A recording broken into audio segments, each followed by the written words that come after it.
I'd been working undercover for the FBI for 3 years, and let me tell you, nothing in my training could have prepared me for what went down at that Texaco station on Maple Avenue.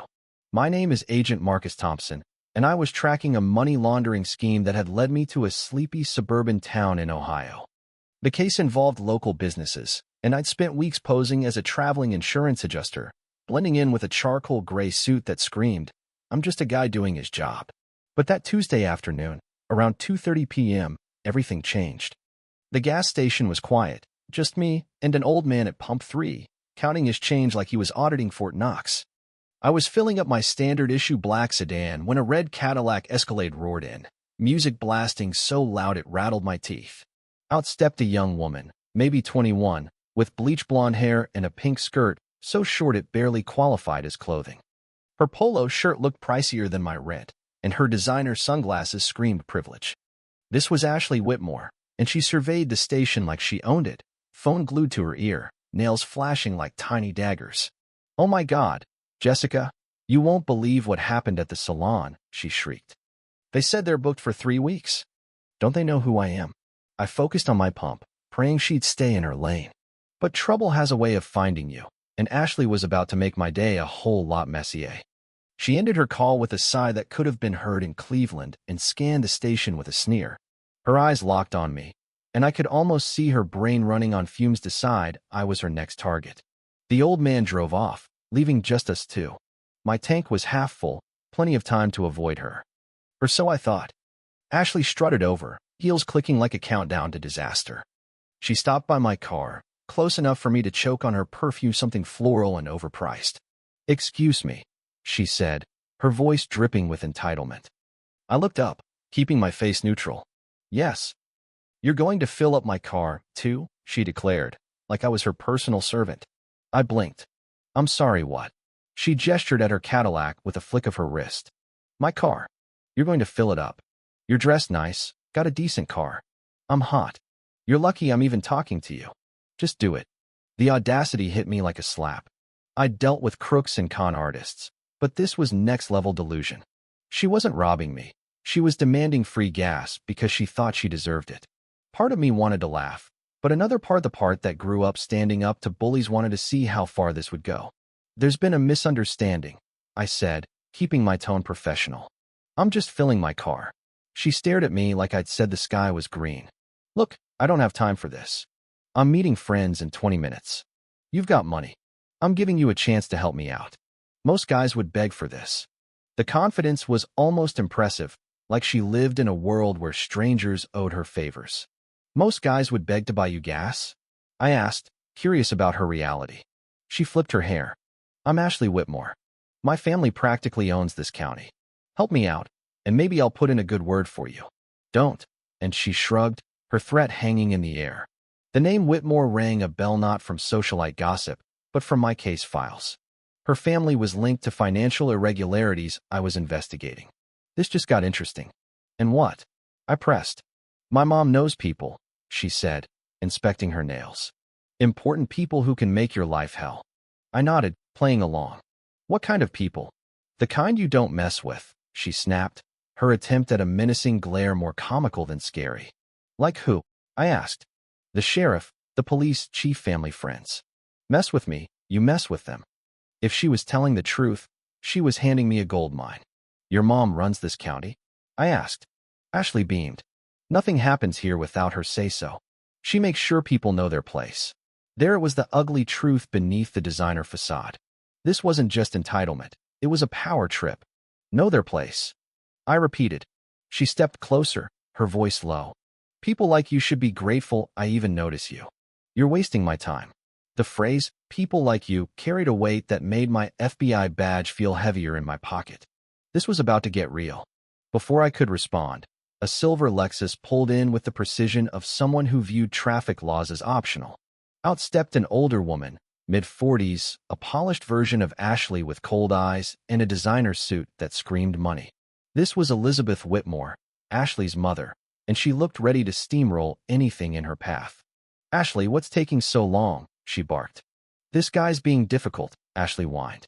"I asked him to help with gas, and he's refusing." Elizabeth turned her icy gaze on me. "And you are?" Marcus Thompson, I said, offering my hand. She ignored it. Mr. Thompson, I'm Elizabeth Whitmore. You're giving my daughter trouble. Actually, I said, your daughter demanded I pay for her gas. I declined. Elizabeth laughed, sharp and cold. Demanded? Ashley doesn't demand things from people like you. She offered you an opportunity. That phrase again, people like you. I tilted my head. How do things work around here? Simple, Elizabeth said, stepping closer. People like us ask. People like you provide. That's the order. Fight it, and you'll see why it's better to cooperate. Why is that? I asked. Because the Whitmore family has a long reach. Sheriff, city council, business board, one call from me, and your life gets complicated. Tax audits, traffic stops, you name it. She was describing a textbook corruption network. That's quite a system, I said. Relationships, she corrected, smirking. I know where the bodies are buried. Her metaphor was a bit too on the nose for my liking. And you use these relationships to get gas money? I asked. To protect our family's interests, she snapped. When people don't know their place. The mask was off. This wasn't just about gas, it was about control, prejudice, and a warped sense of superiority. My place? I asked. Don't play dumb, she said. You're nobody. You don't matter. Ashley nodded. He just doesn't get it, Mom. The easy way, Elizabeth said, is to fill Ashley's car, apologize, and leave. The hard way involves Sheriff Daniels, Chief Harper, and a deep dive into your life. She pulled out her phone. One call, and you're a suspicious character harassing my daughter. Maybe they search your car. Maybe they find something. The threat of planted evidence was clear. You'd lie to the sheriff? I asked. I'd tell my version, she said smoothly. And my version carries weight. Because of your campaign contributions? I pressed. She didn't flinch. Because I support their initiatives. That's how power works. I'd heard enough. Slowly, I reached into my jacket and pulled out my FBI credentials. Mrs. Whitmore, I'm Special Agent Marcus Thompson, FBI. Their faces froze. Ashley stepped back, and Elizabeth went pale. I've been investigating financial crimes here, money laundering, corruption, conspiracy. Your conversation just made my case a lot stronger. You can't be serious, Elizabeth stammered. Oh, I am, I said. You've admitted to bribing officials, threatening false reports, and suggesting evidence planting. That's a federal rap sheet.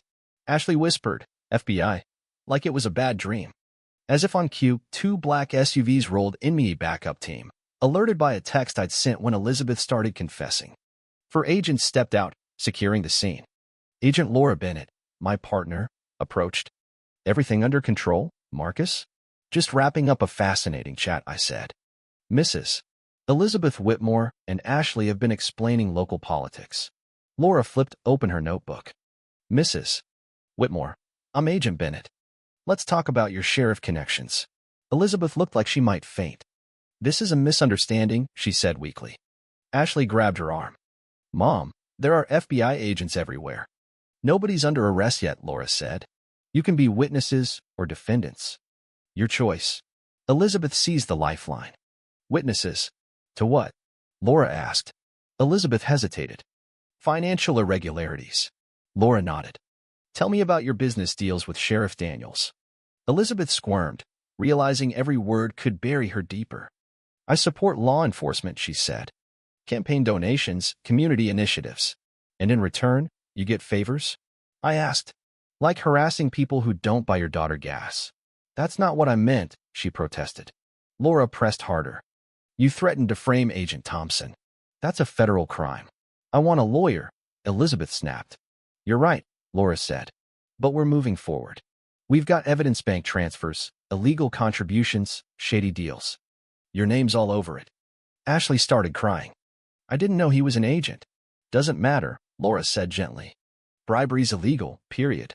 Elizabeth, now in damage control, asked, what does cooperation look like? Details, Laura said. Names, deals, recordings.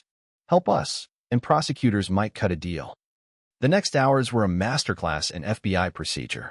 Laura interrogated Elizabeth and Ashley, extracting named Sheriff Daniels, Chief Harper, council members, commissioners. Elizabeth admitted to paying for favors like zoning fixes and tax leniency.